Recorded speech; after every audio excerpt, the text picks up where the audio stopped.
Hello students, welcome back to high Q study. So last video में हमने देखा था आपका मैटर के बारे में हमने पढ़ा था। मैटर चैप्टर कंप्लीट किया था, उससे रिलेटेड क्वेश्चन में आंसर किए थे। आज देखते हैं हम फिजिक्स का एक पार्ट क्लास 9 से ही आपका, जिसका नाम है आपका मोशन। ये आपका चैप्टर नंबर 4 है सीजी बोर्ड के हिसाब से।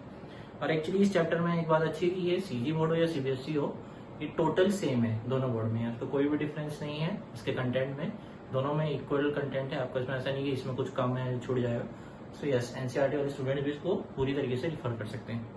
तो स्टार्ट करते हैं बिना टाइम वेस्ट किए, मोशन देखते हैं। तो मोशन पहले समझते हैं, क्योंकि मैंने मैकेनिक्स लिखा है। मैकेनिक्स क्या होता है बेटा? Actually study of motion.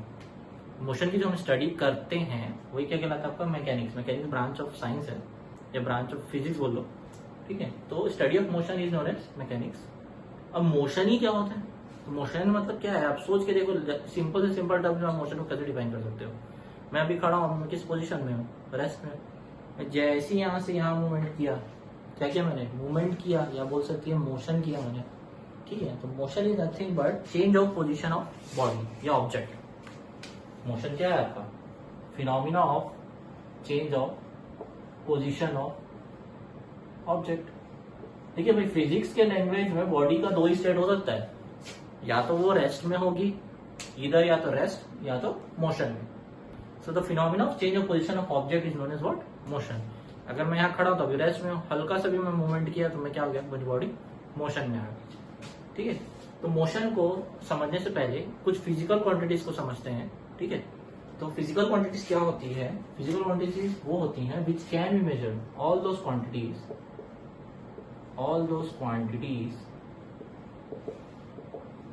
which can be measured।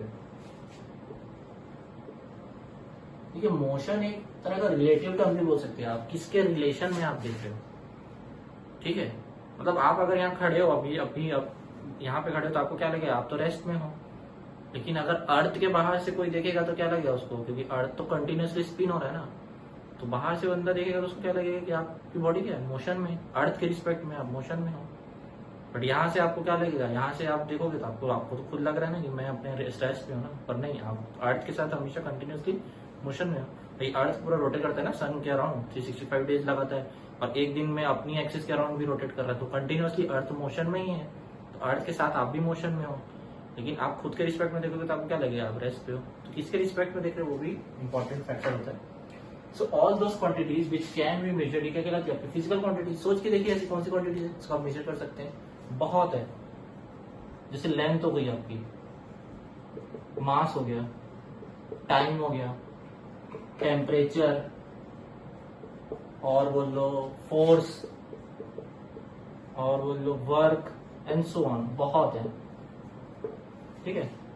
तो लेंथ सबकी एक ऐसा यूनिट है ना, स्टैंडर्ड इंटरनेशनल यूनिट होती है। लेंथ आप जनरली किसमें मेजर करते हैं? देखिए मीटर में करते हैं ना, मीटर में करते हैं। मास केजी में, टाइम सेकंड में।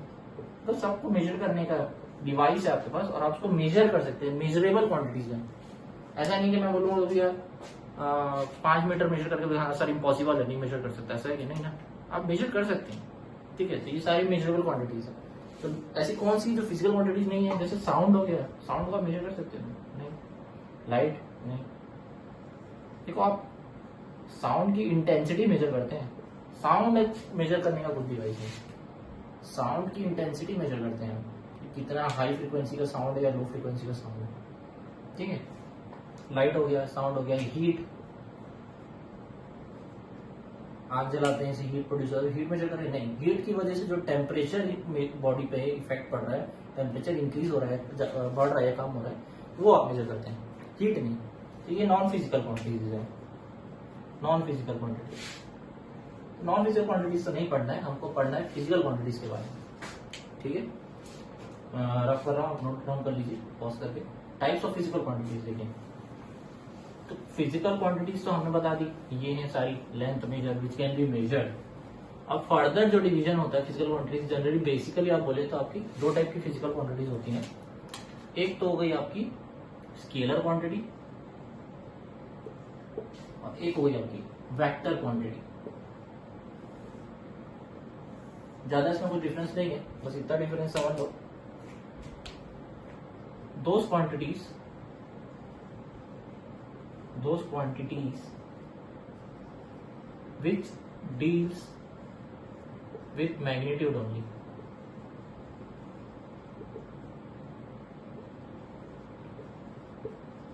Those quantities which deal with magnitude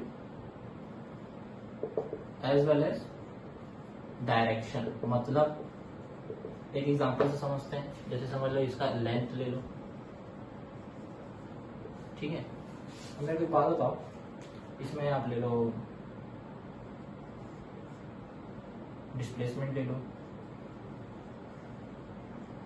velocity हो गया, और भी बहुत है. लेंथ मतलब तो फिजिकल क्वांटिटी तो ये भी है, फिजिकल क्वांटिटी ये भी है, दोनों मेजर कर सकते हैं आप. पर ये स्केलर है, ये वेक्टर है. क्यों? क्योंकि स्केलर किस पर डिपेंड कर रहा है? मैंने कहा स्केलर ऑल दोस क्वांटिटीज, ऐसी क्वांटिटीज का हम जिसका हमें सिर्फ मैग्नीट्यूड से मतलब है. We don't have anything to do with the direction.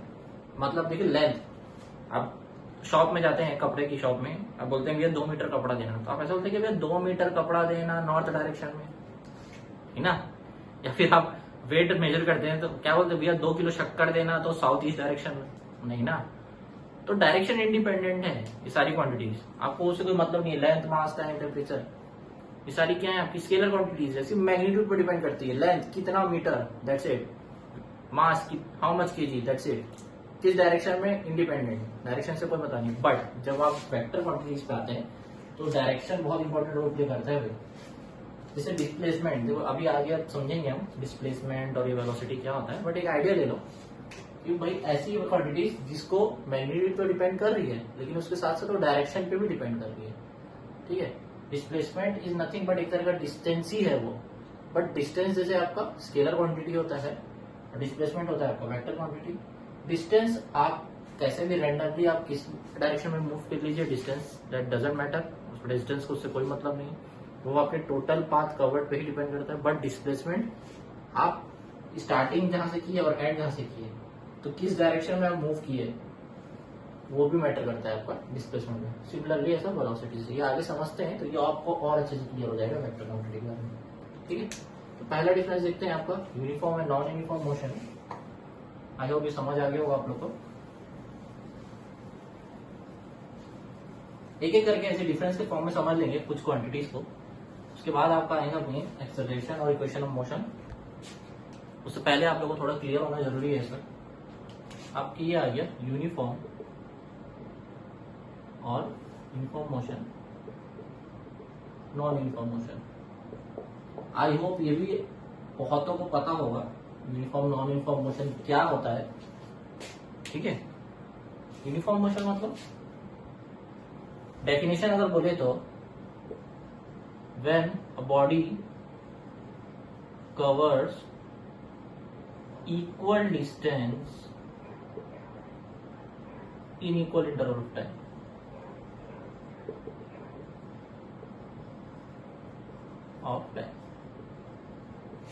यहाँ पे when a body covers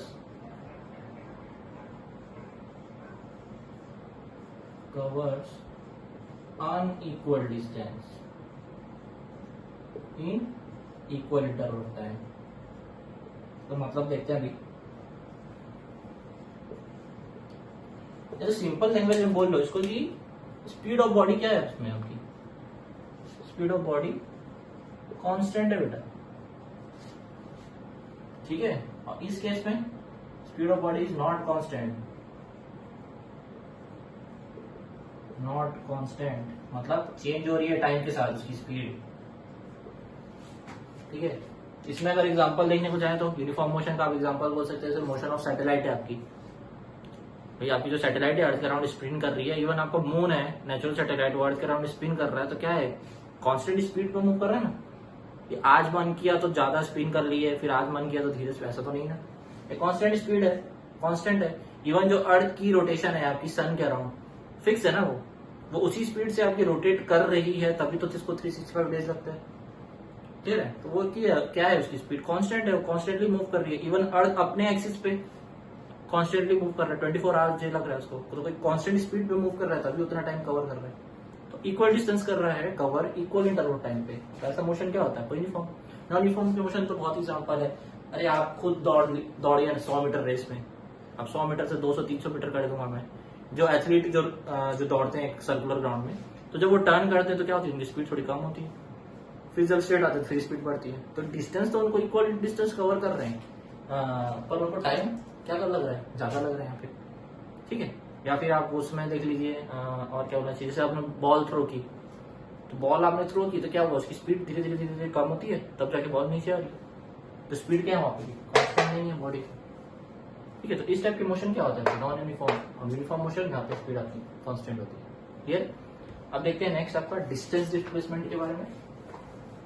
देखो मैं लिखता हूं जैसे, तो आप लोग पॉज करके एक बार नोट कर लीजिए अगर, ठीक है, और अपना नोट खुद बनाए तो ज्यादा बेटर है, हैंड रिटन नोट्स बनाएंगे तो बेटर रहेगा, ना कि आप बुक से देख के एकदम छाप देंगे, कोई मतलब नहीं है। ऐसे देखने का तो बहुत डिफरेंस आपको मिल जाएंगे, पर उसका कोई वैल्यू नहीं। जब तक आप खुद से नहीं बनाएंगे, खुद से नहीं लिखेंगे, समझेंगे नहीं। आगे देखते हैं डिस्टेंस और डिस्प्लेसमेंट के बारे में। डिस्टेंस क्या है, डिस्टेंस क्या है, the total path covered by a body between initial and final position। तो डिस्प्लेसमेंट क्या होता है, शॉर्टेस्ट डिस्टेंस, देखो ध्यान से समझो, shortest distance covered by a body between initial and final position।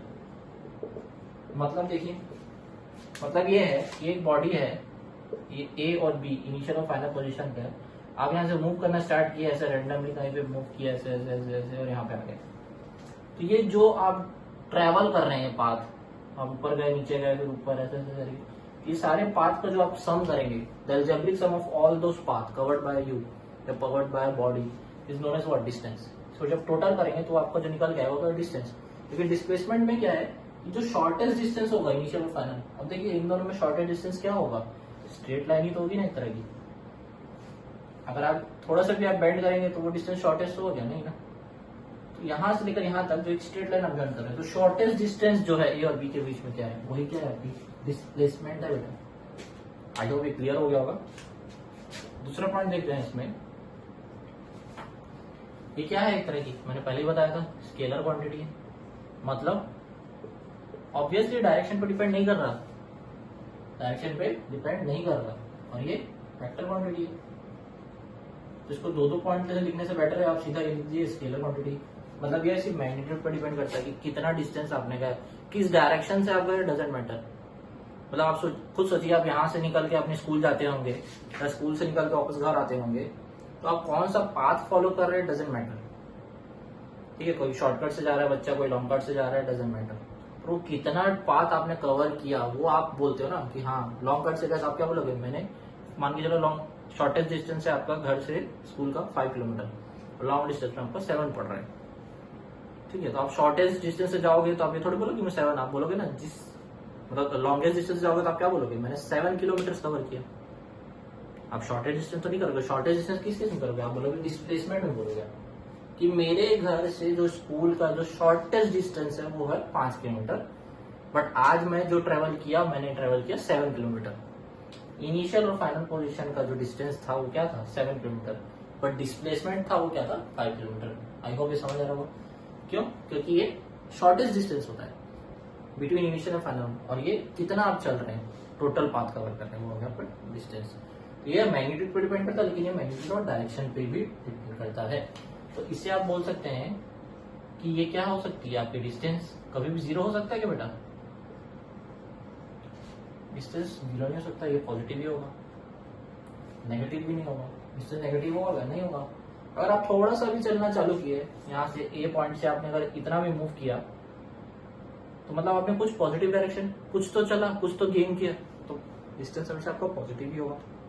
0 उस केस में हो सकता है कि आप चल ही नहीं रहे, खड़े हैं अपनी जगह में, तो आप बोल सकते हैं हाँ मैं क्या डिस्टेंस है मेरा, तो 0 है। जैसे मूव करेंगे तो पॉजिटिव होगा, नेगेटिव होगा, नेगेटिव नहीं होगा। क्यों? क्योंकि डायरेक्शन तो डिपेंड करता नहीं। इस केस में डिस्प्लेसमेंट जीरो हो सकता है, बिल्कुल हो सकता है। कैसे? डिस्प्लेसमेंट आपका जीरो, पॉजिटिव और नेगेटिव दोनों हो सकता है, तीनों हो सकता है। जीरो इस केस में कि आप यहाँ से चले, घूमना चालू किए और यहाँ पे बी पे आने की जगह आप क्या करें, ऐसे घूम के वापस ए पे आ गए। इनिशियल और फाइनल पोजीशन क्या हो गया आपका? सेम हो गया। तो बॉडी जहां से चली थी वहीं घूम के आ गई, बॉडी डिस्प्लेस ही नहीं हुई अपनी जगह से, तो क्या हो गया? डिस्प्लेसमेंट आपका जीरो। पॉजिटिव मतलब ए से बी गए, पॉजिटिव ही होना। अब आपने मान के चलो, आपने कोऑर्डिनेट सिस्टम में आपने माना कि जो मैं एक्स, ये पॉइंट है ए है और ये पॉइंट बी है, जो एक्स के अलावा अगर मैं इस डायरेक्शन में चल रहा हूँ तो ये मैं इसको पॉजिटिव मान रहा हूँ, या आपने माना कि मैं इसको पॉजिटिव मान रहा हूँ, तो उसके अपोजिट जो भी आप चलेंगे वो क्या कहलाएगा? आपका नेगेटिव होगा। तो डिस्प्लेसमेंट उस केस में नेगेटिव है। अगर ए से बी आप चलना चालू किया तो पॉजिटिव है, बी से चालू किया तो आपका डिस्टेंस क्या हो रहा है? कम होता जा रहा है, तो उस केस में आपका डिस्प्लेसमेंट नेगेटिव हो जाएगा, क्योंकि डायरेक्शन डिपेंडेंट है ना। क्लियर है? नेक्स्ट देखते हैं speed and velocity.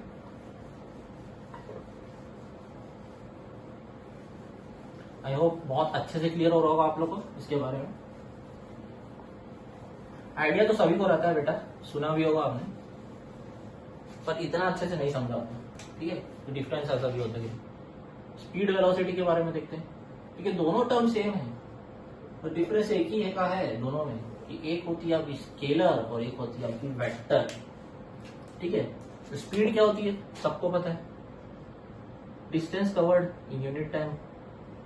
Speed equals to क्या होता है भाई? डिस्टेंस अपॉन टाइम होता है कि नहीं होता है? और वेलोसिटी क्या होता है आपका? यहीं पे लिख देता हूं मैं, डिस्प्लेसमेंट अपॉन टाइम। तो distance covered in unit time, ये हो गया आपका स्पीड, और displacement covered by a body in unit time, ये क्या होगा आपका? डिस्प्लेसमेंट। स्पीड कैसी क्वांटिटी है? स्केलर। ये क्या हो गई आपकी? वेक्टर। स्केलर मतलब फिर वही, ये सिर्फ मैग्नीट्यूड पर डिपेंड करता है, स्पीड को कोई मतलब नहीं है आप किस डायरेक्शन में मूव कर रहे हैं। आप कभी बोलते हैं कि मैं 40 किलोमीटर पर आवर की स्पीड से चला रहा हूँ नॉर्थ डायरेक्शन में? कोई नहीं बोलता। आप सिर्फ देखते हैं कि आपकी स्पीड क्या है, किस डायरेक्शन में, doesn't matter, but velocity depend करती है हर डायरेक्शन में। जब मैं वेलोसिटी देखने जाऊंगा तो क्या बोलोगे आप? सम ऑफ वेलोसिटी देखेंगे, कि मतलब आपने अगर इस डायरेक्शन में, ईस्ट डायरेक्शन में आप मूव कर रहे थे 5 किलोमीटर पर आवर से, फिर आप इधर टर्न कर लिए नीचे के साइड, यहाँ पे चला रही है अपने 2 किलोमीटर पर आवर। ठीक है, तो आपकी ईस्ट डायरेक्शन में वेलोसिटी कितनी? 5 थी, और वेस्ट साउथ डायरेक्शन में आपकी वेलोसिटी कितनी थी? 2 किलोमीटर पर आवर। ठीक है, तो यहाँ ये चीज कैसे निकल के आई सर? तो ये निकल के आती है आपकी एवरेज से। ठीक है, एवरेज स्पीड क्या हो जाती है आपकी? एवरेज स्पीड हो जाती है आपकी total distance upon total time. मतलब ये पॉइंट था ए, ये पॉइंट था बी और ये पॉइंट था सी, तो ए से सी तक का जो डिस्टेंस था, मान के चलो ए से सी तक का डिस्टेंस था 7 किलोमीटर, और टाइम लगा आपको कुछ 5 आवर। 7 किलोमीटर था 5 आवर, तो आपकी स्पीड क्या हो गई? जो भी आप निकाल लोगे 1.2 किलोमीटर पर आवर, ये आपकी स्पीड हो गई। लेकिन वेलोसिटी के केस में क्या होता है? देखिए ध्यान से देखना, एवरेज वेलोसिटी के केस में क्या होता है? आपकी सम ऑफ वेलोसिटी होती है by number of velocity. Velocity आपको दी हुई है,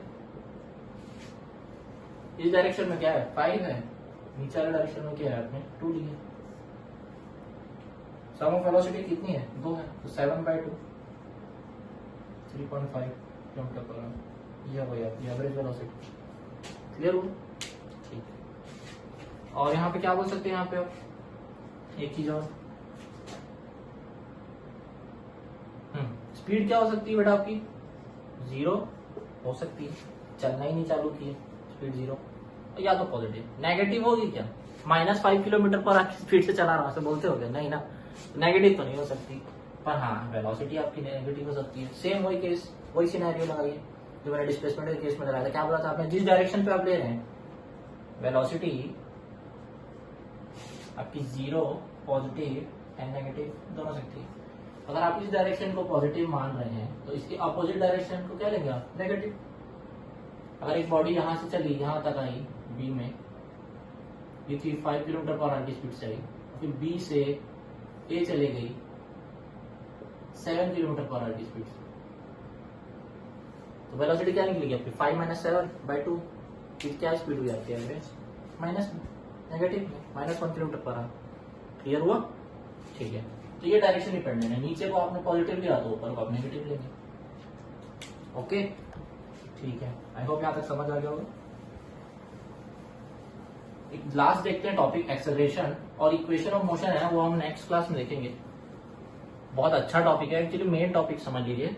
और इक्वेशन ऑफ मोशन ऐसी चीज है ना जो आपको क्लास 12 इवन इंजीनियरिंग लेवल जहां पे भी आप आगे बढ़ेंगे ग्रेजुएशन में साइंस के फील्ड में, आपको हर जगह यूज होना है इक्वेशन ऑफ मोशन। क्या है मैं बस इक्वेशन ऑफ मोशन लिख के छोड़ूंगा, नेक्स्ट क्लास में इसका डेरिवेशन देखेंगे, नॉर्मल डेरिवेशन, ग्राफिकल डेरिवेशन, दोनों टाइप का। तो पहले तो समझ लो कि एक्सेलरेशन क्या है। पहली बात तो एक्सेलरेशन भी क्या है, एक तरह की वेक्टर क्वांटिटी, ठीक है। एक्सेलरेशन इज नथिंग बट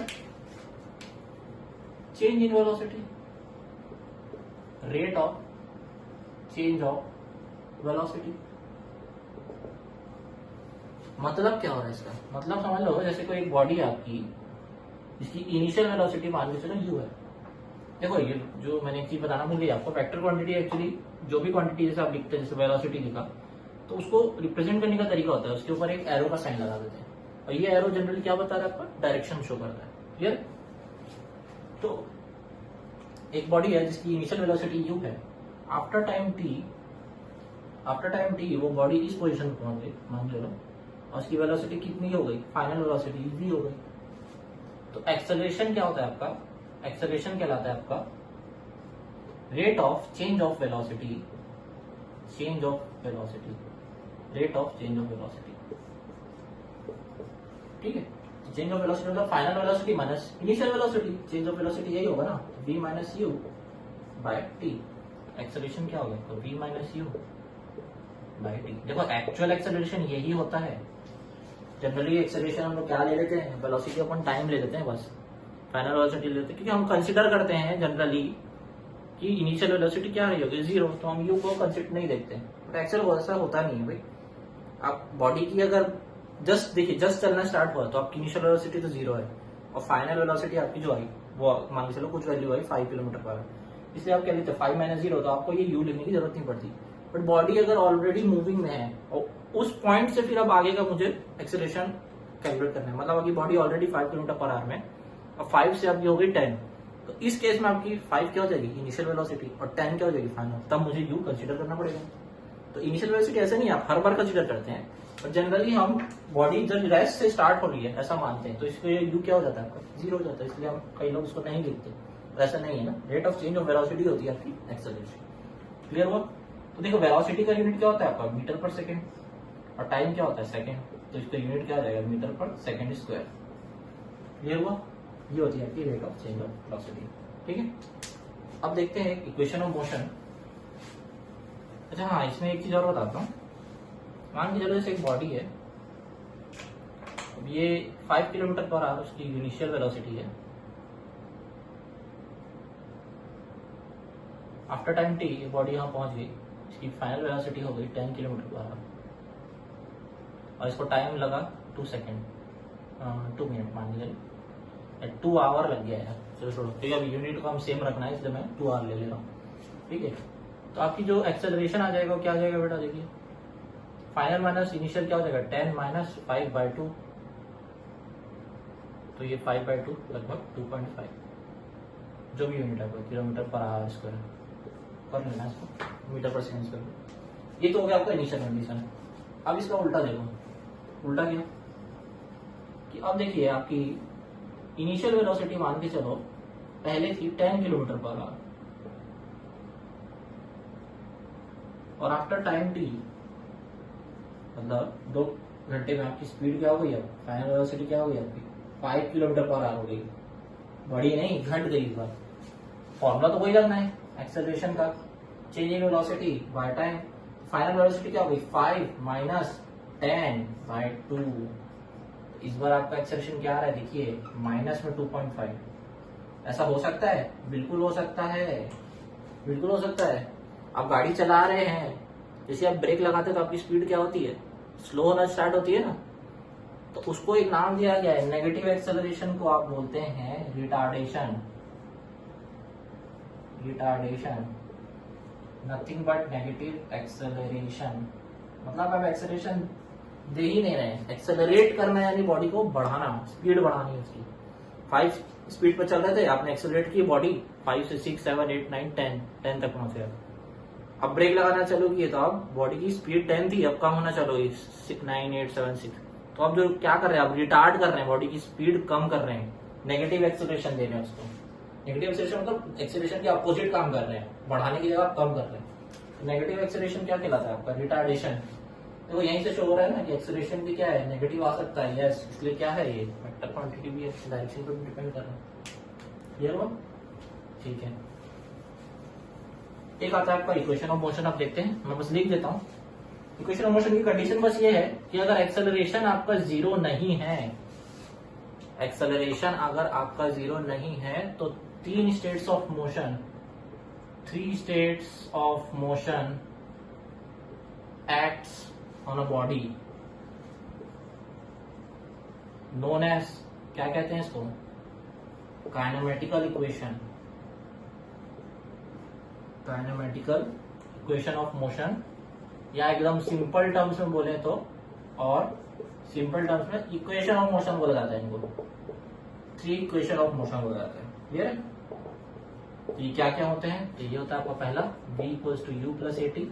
ये क्या है अच्छे से समझेंगे नेक्स्ट क्लास में, अभी बस आप लोग लिख लीजिए, ut plus half a t square, और तीसरा होता है आपका v square equal to u square plus 2as।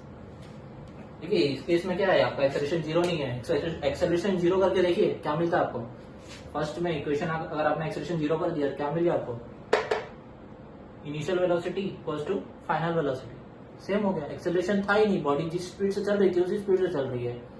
ठीक है, इस केस में देखिए आपने एक्सेलरेशन 0 कर दिया था, आपको क्या मिल गया, देखिए स्पीड डिस्प्ले एस, यहाँ पे डिस्प्लेसमेंट है ना, डिस्प्लेसमेंट इक्वल्स टू यूटी, मतलब अगर यू से आप इधर ले जाइए तो क्या हो जाएगा आपका, अगर ए आपने यहाँ इस केस में 0 कर दिया तो यू क्या मिल गया आपको, देखो एस बाई टी।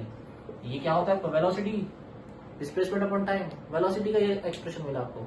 इस केस में भी क्या मिला था, वेलोसिटी का एक्सप्रेशन है, इस केस में भी क्या मिला था, वेलोसिटी। कहीं पे बॉडी एक्सेलरेट नहीं हो रही, जो स्पीड है उसी स्पीड से चल रही है। यहाँ पे भी देखिए, अगर ए को आपने 0 कर दिया तो क्या मिल जाएगा, v equals two plus minus you, जो बॉडी जिस स्पीड से चल रही है उसी स्पीड से चल रही है हर जगह। तो एक्सेलरेशन जब 0 नहीं होगा तभी ये 3 इक्वेशन ऑफ मोशन एक्ट करेंगे आपके किसी भी बॉडी पे। वे क्या है, इनका डेरिवेशन कैसा है, नेक्स्ट क्लास में देखते हैं। तब तक आप लोग पढ़ते रहिए, अच्छे से रहिए, और बार बार इस वीडियो को देखिए जब तक आपको समझ नहीं आता है। और कोई डाउट होगा तो कमेंट सेक्शन में जरूर बताइएगा। Thank you, have a nice day.